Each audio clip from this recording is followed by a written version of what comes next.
दोस्तों, मैं अमूमन फ़िल्मों पर बात नहीं करता क्योंकि मुझे लगता है कि मैं उस पर बात अच्छे से नहीं कर सकता, इसलिए नहीं करता, लेकिन इस बार करना चाहता हूँ। दरअसल पिछले दिनों नेटफ्लिक्स पर एक फ़िल्म देखी गिलर्मो डेल टोरो की फ्रैंकेनस्टाइन। पहले तो लगा कि वही पुरानी कहानी होगी, एक पागल साइंटिस्ट, एक राक्षस, कुछ चीखें, थोड़ा खून। लेकिन जैसे-जैसे कहानी आगे बढ़ी, फ़िल्म आगे बढ़ी तो एक अजीब-सी बेचैनी होने लगी। ये कहानी किसी राक्षस की नहीं थी, ये कहानी हमारी थी और सबसे डरावनी बात कि इसमें कुछ भी डरावना नहीं था। बस एक सवाल था कि हम क्या बनाते हैं और फिर उससे क्यों डरते हैं? देखिए ना, फ्रैंकस्टाइन की कहानी हम सब ने सुनी है। एक साइंटिस्ट जो मरने के बाद ज़िंदगी जीना चाहता है, जो ईश्वर की भूमिका निभाना चाहता है और इस जुनून में एक दानव बना देता है। लेकिन डेल टोरो की दुनिया में ये कहानी बिल्कुल अलग है। यहाँ राक्षस कोई हरा-भरा बोल्ट वाला कार्टून नहीं है, यहाँ वो एक आईना है, एक ऐसा आईना जो हमें दिखाता है कि हम क्या हैं और हम क्या-क्या बन सकते हैं। और सबसे खास बात, डेल टोरो ने इस फ़िल्म को कहा है a love letter to all outsiders. उन सब के लिए जिन्हें कभी अपनी जगह नहीं मिली, जो हमेशा बाहर खड़े रहे, जिन्हें देखा तो गया पर समझा नहीं गया। शायद इसीलिए यह फ़िल्म सिर्फ देखी नहीं जाती, महसूस होती है। तो आइए बात करते हैं विक्टर फ्रैंकस्टाइन की। जो विक्टर है वो एक ऐसा इंसान है जो मौत को हरा देना चाहता है, जो सोचता है कि अगर मैं जिंदगी बना सकूं तो मैं ईश्वर के बराबर हो जाऊंगा। वो बनाता है एक ऐसा जीव, एक ऐसी जिंदगी लाश के टुकड़ों से।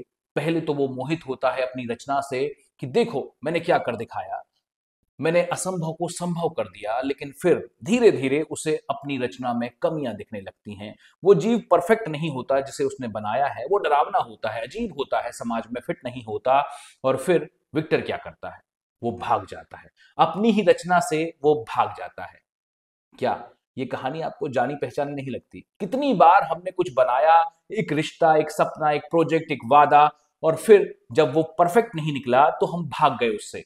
हमने भी तो अपनी ही रचनाओं को अधूरा छोड़ दिया है। विक्टर कोई विलन नहीं है, विक्टर हम हैं। बस हम में से सबसे ईमानदार वर्जन विक्टर है। अब बात करते हैं उस दानव की जिसे सब डरावना कहते हैं, जिसे देखकर लोग भागते हैं। लेकिन फिल्म में सबसे ज्यादा इंसान कौन है? वही है वो जीव जो सोचता है, महसूस करता है, सीखना चाहता है। उसका सिर्फ एक सवाल होता है कि तुमने मुझे जिंदगी तो दी, पर क्यों? कितना सरल सवाल है, कितना गहरा। हम सब किसी ना किसी के द्वारा बनाए गए हैं। हमारे माँ बाप ने हमें बनाया है, हमारे हालातों ने हमें बनाया है, हमारे फैसलों ने हमें बनाया है। और कभी कभी हम भी यही पूछते हैं कि मुझे यहाँ क्यों लाया गया? अगर प्यार नहीं कर सकते, अगर एक्सेप्ट नहीं कर सकते थे, तो बनाया क्यों? डेल टोरो की जीनियस यही है। उन्होंने हमें दिखाया कि दानव वो नहीं है जो अलग दिखता है, दानव वो है जो अपनी जिम्मेदारियों से भागता है। असली हॉरर ये नहीं है कि ये क्रिएचर बना, असली हॉरर ये है कि क्रिएटर ने उसे बनाने के बाद अकेला छोड़ दिया। कितना आसान है किसी को बनाना और कितना कठिन है उसे अपनाना। अब आते हैं फिल्म की सबसे गहरी बात पर, जो है अमरता। फिल्म में एक डायलॉग है जो दिमाग पर जैसे चिपक जाता है, जो है immortality is not a blessing, it is exhaustion. अमरता कोई वरदान नहीं है, ये एक थकान है, एक ऐसी स्थिति जहां सब कुछ चलता रहता है पर कुछ भी खत्म नहीं होता। सोचिए जरा, अगर कोई चीज कभी खत्म ही ना हो तो उसकी वैल्यू क्या रहेगी?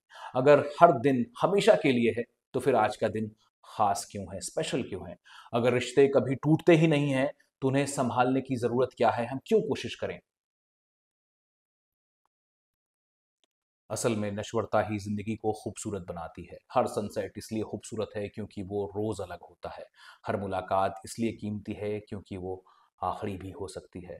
हर पल इसलिए मायने रखता है क्योंकि वो दोबारा नहीं आएगा।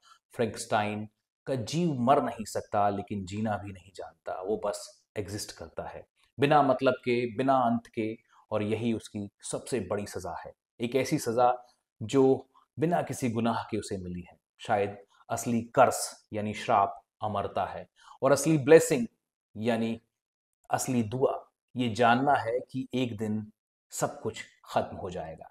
इसीलिए आज को पूरी तरह जी लो, पूरी तरह से, कुछ भी ना छूटे। लेकिन फिल्म सिर्फ अमरता के बारे में भी नहीं है, ये हमारे बारे में है, आज के हमारे बारे में। देखिए, आज की दुनिया को हम रोज कुछ ना कुछ नया बनाते हैं। तकनीक रोज बनाते हैं, कुछ नया एआई आ जाता है, सिस्टम आता है, कंटेंट आ जाता है, रिलेशनशिप्स हो जाते हैं। सब कुछ हम क्रिएट करने में लगे हैं, हमेशा लगातार। लेकिन क्या हम अपनी क्रिएशंस के लिए जिम्मेदार हैं? हमने सोशल मीडिया बनाया, लेकिन अब वो सोशल मीडिया हमें कंट्रोल करने लगा है। हमने एआई बनाई, लेकिन अब हम उसी आर्टिफिशियल इंटेलिजेंस से डरने लगे हैं कि एक दिन ये हमें खा जाएगा, हमारी नौकरियां खा जाएगा, हमारे घर बार खा जाएगा, हमारा दिमाग खा जाएगा। हमने एक ऐसी दुनिया बनाई है जहां हर चीज फास्टर, बिगर और बेटर होनी चाहिए, और अब हम थक गए हैं, बर्नआउट हो गए हैं, लॉस्ट हैं। हम सब थोड़े थोड़े विक्टर फ्रैंकस्टाइन हैं, और हम में से बहुत सारे लोग वो क्रिएचर भी हैं, आउटसाइडर, मिसफिट, जो फिट नहीं होते, जिन्हें बनाया गया पर कभी अपनाया नहीं गया, जो पूछते रहते हैं कि मेरी जगह कहाँ है, मैं यहाँ क्यों हूं। डेल टोरो ने कहा था कि यह film a love letter to all outsiders है, और शायद यही इसकी सबसे बड़ी ताकत है। यह फिल्म हमें नहीं डराती, ये हमें बताती है कि डरना ठीक है, अलग होना ठीक है, परफेक्ट ना होना बिल्कुल ठीक है, क्योंकि परफेक्शन एक मिथ है, एक ऐसा झूठ जो हमें खुद से दूर ले जाता है। फ्रैंकस्टाइन का जीव अगली नहीं है, बदसूरत नहीं है, वो बस अलग है, मिसअंडरस्टूड है, और उसे क्या चाहिए था? सिर्फ थोड़ी सी काइंडनेस, दयालुता, थोड़ी सी एक्सेप्टेंस, एग्जैक्टली वही जो हम सब चाहते हैं। तो अगली बार जब आप किसी को जज करें, या किसी को रिजेक्ट करें, या किसी से भागें, तो सोचिएगा कहीं मैं विक्टर तो नहीं बन रहा। और अगर आप खुद को आउटसाइडर समझते हैं, अगर आपको लगता है कि आप फिट नहीं हैं, तो याद रखिएगा ये फिल्म बिल्कुल आपके लिए है, ये लव लेटर आपके नाम है। फ्रैंकनस्टाइन हमें उन दानवों से नहीं डराता जिन्हें हम राक्षस कहते हैं, वो हमें हमारी अधूरी ईश्वरता से डराता है, उस अहंकार से डराता है जिसमें हम सोचते हैं कि हम सब बना सकते हैं, लेकिन उसे संभालने की जिम्मेदारी नहीं लेते। असली डर अब दानवों से नहीं होना चाहिए, असली डर खुद से होना चाहिए, क्योंकि हम ही अपने सबसे बड़े क्रिएटर हैं, और हम ही अपने सबसे बड़े मॉन्स्टर हैं। सवाल बस इतना है कि हम किसे चुनते हैं। वैसे मैंने यहाँ पहली बार किसी फिल्म के बारे में बात की है, मुझे नहीं पता कि ये कैसी थी, बस मुझे जो लगा वो मैंने आपको बता दिया। अगर आपको ये वीडियो अच्छा लगा हो तो लाइक और शेयर कीजिएगा, अपनी राय दीजिएगा, अच्छा ना लगा हो तो भी बताइएगा, और मेरे चैनल को सब्सक्राइब कीजिएगा।